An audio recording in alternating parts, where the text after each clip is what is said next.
1936இல் விருதுநகரில் உள்ள ஜஸ்டிஸ் கட்சியினர் பெருந்தலைவர் காமராசர் அவர்களை தூக்கிக் கொண்டு போய் மறைவான ஓரிடத்தில் அடைத்து வைத்திருந்ததையும், பசும்பொன் தேவரையா அவர்கள் விருதுநகருக்கு வந்து பொதுக்கூட்டத்தில் பேசும்போது, நான் இப்போது இந்த கூட்டத்தில் பேச ஆரம்பிக்கின்றேன். நான் பேசி முடிப்பதற்குள் காமராசரை அடைத்து வைத்திருப்பவர்கள் அவரை இந்த கூட்டத்தில் கொண்டு வந்து விட வேண்டும். இல்லையென்றால் அதற்கு பின்பு ஏற்படும் விளைவுகளுக்கு நான் பொறுப்பல்ல என பேசிய சிறிது நேரத்தில் பெருந்தலைவர் அவர்களை கூட்டத்தில் கொண்டு வந்து விட்டு சென்றதையும் திரு சந்தானம் எம்எல்ஏ அவர்கள் நினைவுபடுத்தினார். ஆனால் இது நடந்தது பெருந்தலைவர் அவர்கள் வேட்பாளராக நிறுத்தப்பட்ட பிறகு. அதற்கு முன்பு பெருந்தலைவரை தேர்தலில் ஓட்டு போடவே தகுதியில்லை என்று அவர்கள் கூறினார்கள்.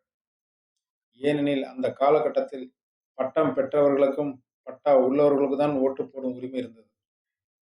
பெருந்தலைவரிடம் அப்போது பட்டாவும் கிடையாது, அவரிடம் பட்டமும் கிடையாது.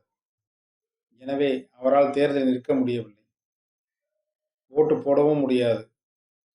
இதை அறிந்த தேவர் அவர்கள் ஒரு ஆட்டுக்குட்டியை விலைக்கு வாங்கி அதற்கு பெருந்தலைவரின் பெயரில் வரியை செலுத்தி அந்த ரசீதை தேர்தல் அதிகாரியிடம் காண்பிக்க செய்து, பிற்காலத்தில் 2 பிரதமர்களையே தேர்ந்தெடுக்கும் அளவுக்கு செல்வாக்கு பெற்றிருந்த பெருந்தலைவரை அன்று ஓட்டராக்கி தேர்தலில் போட்டியிடச் செய்த பெருமை பசும்பொன் தேவரையாவுக்கு உண்டு.